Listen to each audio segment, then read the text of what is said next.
Viegas, Head de Conteúdo aqui na IBDI, e estou aqui hoje para mais uma entrevista super especial. Antes de mais nada, quero convidar você para se inscrever no nosso canal. Se você ainda não se inscreveu, clica no botão aqui embaixo para ficar por dentro de todos os conteúdos, lives e entrevistas exclusivas. Hoje eu converso com Cíntia Kobuchi, líder de Marketplace na Gazin. Cíntia, seja muito bem-vinda, é um prazer enorme te conhecer. E para começarmos, eu vou pedir para você contar para quem nos assiste como foi sua jornada até chegar à área de atendimento ao cliente, uma vez que a sua história na Gazin começou como gestora de marcas. Olá, tudo bem? A verdade é que eu sempre gostei dessa área de relacionamento com o cliente. Eu tinha um líder até que ele falava que eu sou uma péssima vendedora, porque eu gosto de fazer tudo para o cliente. Então ele falava que eu não sou uma boa vendedora, porque eu só quero fazer só queria fazer a parte do cliente. Eu entrei na Gazin em 2013, entrei como gestora de marcas, e os meus clientes na época eram os vendedores da Gazin Atacado. Eu amava ver, assim, sentir o que eles estavam tendo dificuldade e buscar a marca para a gente buscar uma melhoria, para melhorar, para a gente, o que a gente poderia atender o nosso vendedor para que ele tivesse uma boa venda daquele produto, e aí a gente conseguiu aumentar a venda, né? E aí eu entendi que o meu negócio é relacionamento com o cliente, é buscar fazer a vida do meu cliente, seja ele interno ou externo, fazer a vida dele mais feliz, o mais feliz possível. Eu entendo que o cliente está buscando a gente porque ele está buscando alguma satisfação, né? Então eu gosto de entender o problema do cliente, eu gosto de entender o que está acontecendo, o que causou o problema. E aí os meus líderes vendo esse meu interesse nessa área, né, minha facilidade nessa área, eles iam sempre me direcionando para essas funções de relacionamento, né, seja com cliente interno ou externo. E aí eu saí em 2015 da Gazin Atacado, eu fiquei 6 meses fora da empresa e depois de 6 meses eles estavam com um novo negócio no grupo Gazin, que era o e-commerce marketplace, e aí os meus líderes na época, eles me procuraram porque a gente tinha uma empresa terceirizada que prestava o atendimento ao cliente aqui na cidade de Maringá, que é onde eu moro.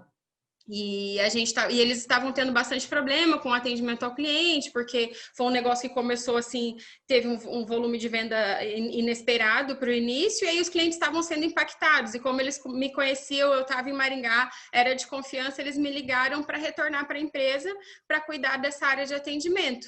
E aí eu voltei e aí fui colocando em prática tudo aquilo que eu gosto, na verdade, né? Que é essa área apaixonante de atendimento ao cliente.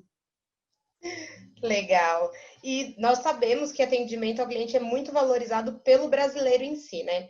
E já existem estudos que comprovam que cada vez mais o brasileiro está disposto a investir nas marcas que oferecem um atendimento surpreendente. Atualmente, com o isolamento, o cliente passou a interagir ainda mais pelos canais digitais. Como que você enxergou essa mudança no comportamento do cliente? Então, o cliente, especificamente o cliente de e-commerce, que é a área onde eu estou atuando atualmente, ele é muito ligado aos direitos já, né? Assim, historicamente, o cliente de e-commerce ele já é mais ligado, mais atualizado, e aí, consequentemente, ele é mais exigente. Mas isso é ótimo para as empresas que estão preocupadas e interessadas em ouvir os clientes, né? A empresa que ouve o seu cliente, especialmente esse tipo de cliente que está acontecendo agora, esse cliente mais ligado, que tem maior conhecimento, que é mais exigente, a empresa que ouve esse cliente, ela evolui. É isso que acontece.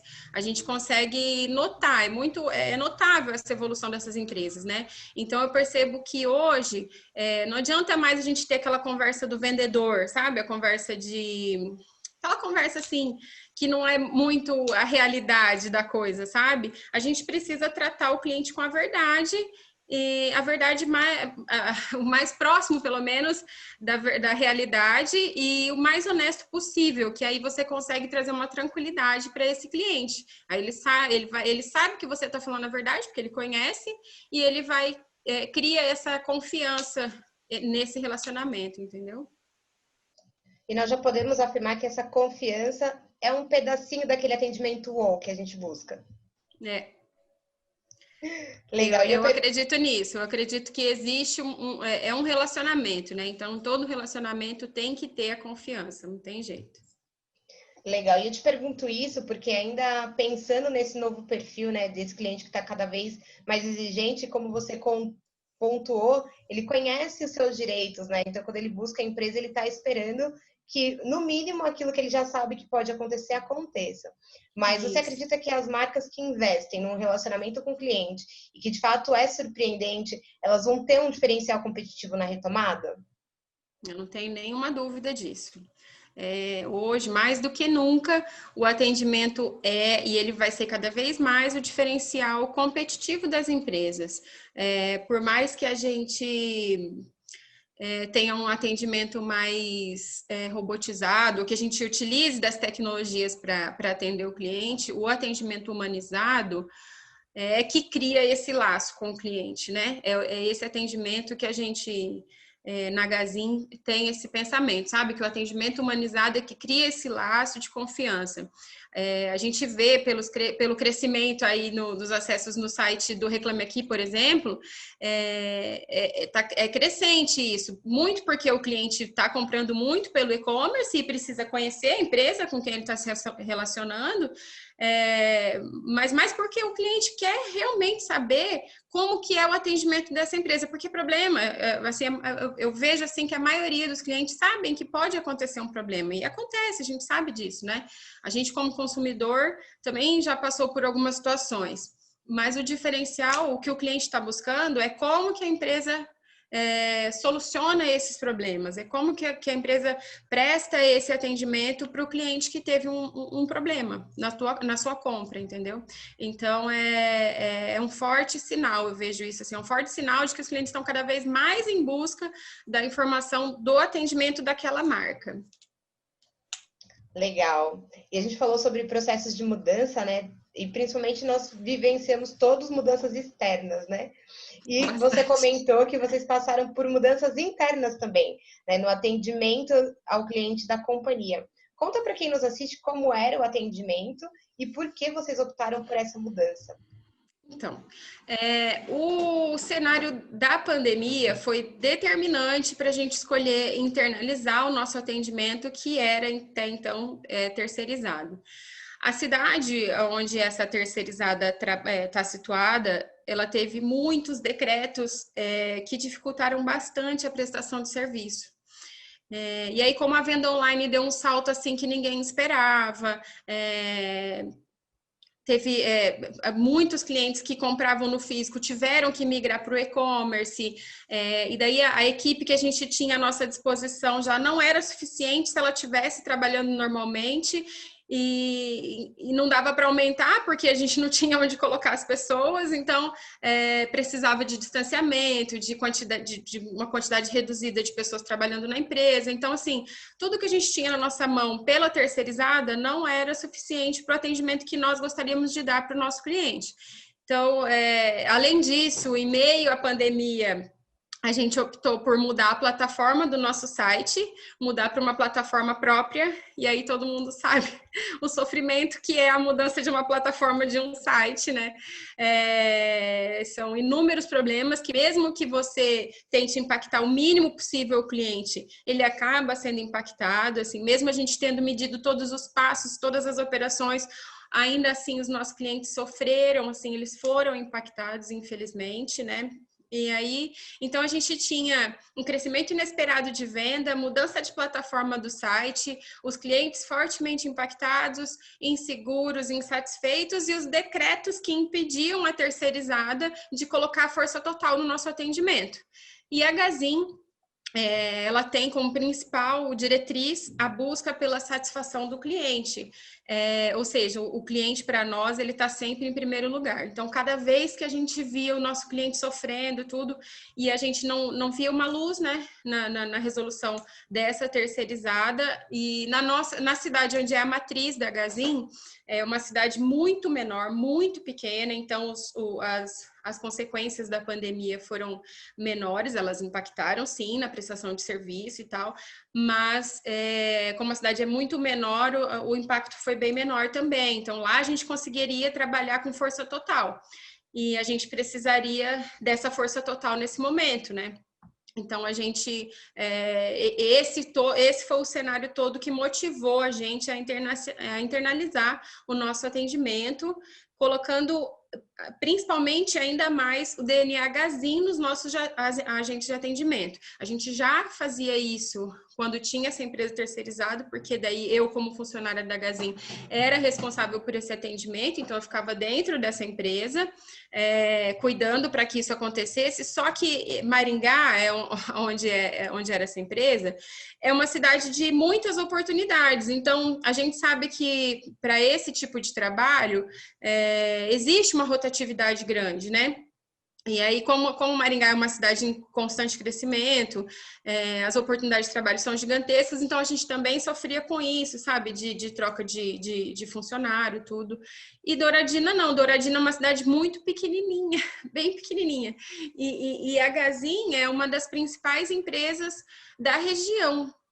Então, quem entra na Gazin entra com aquela sede, sabe? Com aquela vontade de ficar na empresa. E a Gazin tem uma política de RH premiado até, né? Pelo Brasil afora aí, porque a gente cuida bem, a Gazin cuida bem dos funcionários. Então, quem entra na Gazin tem aquela vontade de ficar e faz de tudo para ficar. Então, isso foi assim. E aí, o DNA Gazin fica bem mais forte no nosso atendimento. A Gazin tem sede em Douradina, e na cidade vocês são uma referência. Você acredita que esse reconhecimento e confiança que você já tem dos clientes de Douradina é um dos ingredientes para continuarem investindo na transformação das experiências dos clientes? Então, a Gazin, ela fica em Douradina. Douradina é uma cidade muito pequenininha e acho que em torno de 7 mil habitantes. Então, ali, é claro que a Gazin tem uma força gigantesca ali na região de Douradina, mas no Paraná, região sul, sudeste, a Gazin não é muito conhecida, não é a região que a gente atua. O e-commerce está trazendo os clientes de lá agora, né? Mas a Gazin, o varejo da Gazin mesmo, a gente trabalha na região centro-oeste, norte, nordeste. E aí, o cliente do e-commerce, praticamente a maior fatia de venda é do Sudeste. Então, o cliente, quando vem para nós, ele não conhece a Gazin. Ele conhece o colchão Gazin, que daí a gente fez um trabalho mais diferenciado de marketing na marca do colchão Gazin e tal, na indústria, né, na indústria de colchões Gazin. Mas o cliente que vem para nós do e-commerce, ele não é novo, ele não conhece a marca. Então, quando ele vem, nosso principal papel é fazer ele conhecer o nosso DNA, a nossa principal diretriz, que é o cliente em primeiro lugar. Então, quando a gente consegue fazer isso, consegue deixar isso claro para o cliente, aí a gente tem o reconhecimento dele, e é muito legal você ouvir o cliente falando: não conhecia a Gazin, nossa, vocês atendem muito bem. Aí quando a gente consegue fazer isso com o cliente, é recompensador, né? Legal, Cíntia. Nós estamos chegando ao fim do nosso primeiro bate-papo. E eu quero te convidar para deixar uma mensagem de otimismo para outros líderes da área de atendimento, para eles entenderem como que isso pode de fato ser um diferencial competitivo, especialmente agora, que estamos mais do que nunca utilizando os canais digitais. O que eu sempre digo é assim, a gente se colocar no lugar do cliente, sabe? Primeiro que assim, sem o cliente, nenhuma marca é nada, né? A gente precisa ter o cliente do nosso lado, porque senão não tem sentido, né? E se colocar no lugar do cliente, porque problema a gente sempre tem, até porque nem toda operação, não é 100% da operação que está na nossa mão. Muitas vezes a gente depende de um terceiro, e aí esse terceiro talvez não tenha o mesmo cuidado que a gente teria. Mas se colocar no lugar do cliente, entender que se o cliente foi até a tua loja, foi até a tua marca, é porque em algum momento ele confiou no que você estava dizendo. E o que a gente pode fazer é só fazer com que essa confiança seja sempre fortalecida. E a gente faz isso com um bom atendimento. Legal. Obrigada, Cíntia, por esse bate-papo. quem nos acompanhou até aqui pôde conhecer a Gazin e entender como eles enxergam o papel do atendimento ao cliente na companhia. Nós continuaremos a nossa conversa em um próximo vídeo, e agora com foco em desenvolvimento de carreira e tendências para o atendimento ao cliente.